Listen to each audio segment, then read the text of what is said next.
తీసుకెళ్తాం తప్పలేదు, వెహికల్ తప్పలేదు, కాదు గంట తప్పలేదు. ఈ బెడ్రూమ్ బయటకు వచ్చి బెడ్రూమ్ నుంచి వెళ్ళిపోతాం. హలో గైస్, ఈ పాటికే మీకు న్యూస్ తెలుసో లేదో నాకు తెలియదు భయ్య. బట్ షాకింగ్ న్యూస్ ఏంటంటే అల్లు అర్జున్ గారిని అరెస్ట్ చేయడం జరిగిందనమాట. ఎందుకంటే రీసెంట్ గా పుష్ప 2 సినిమా రిలీజ్ అయిన తర్వాత సంధ్యా థియేటర్ దగ్గర జరిగిన ఇన్సిడెంట్ మీ అందరికీ తెలిసిందే భయ్య. భాస్కర్ గారి వైఫ్ రేవతి గారు ప్రాణాలు అయితే కోల్పోవడం జరిగింది కదా. ఆ విషయంలో అల్లు అర్జున్ గారి మీద కేసు ఫైల్ అయింది. ఈ రోజు మార్నింగ్ అయితే ఆయన అరెస్ట్ చేయడం జరిగిందనమాట. అల్లు అర్జున్ గారు కూడా దానికి కోఆపరేట్ చేశారు. కానీ పోలీసులు అయితే పర్మిషన్ లేకుండా బెడ్రూమ్ వరకు రావడం కరెక్ట్ కాదని చెప్పేసి ఆయన చెప్పారనమాట.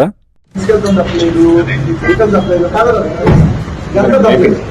ఈ బెడ్రూమ్ బయటకు వచ్చి బెడ్రూమ్ నుంచి వెళ్ళిపోతాం. సో అల్లు అర్జున్ గారి మీద అయితే 2 కేసులు పెట్టారు భయ్య. ఒకటి నాన్ బెయిలబుల్ కేసు, ఇంకొకటి 3 years ప్రిజన్ కేసు అనమాట. సో ఈ పార్టీకి స్టేషన్ దగ్గర దిల్ రాజు గారు ఇంకా శ్రీని ప్రముఖులు చాలా మంది వచ్చేసారనమాట. సో అల్లు అర్జున్ గారు ఇచ్చిన రిపోర్ట్ లో కూడా ఆ రోజున జరిగిన ఇన్సిడెంట్ కి ఆయనకి సంబంధం లేదన్నట్టుగా చెప్పారంట.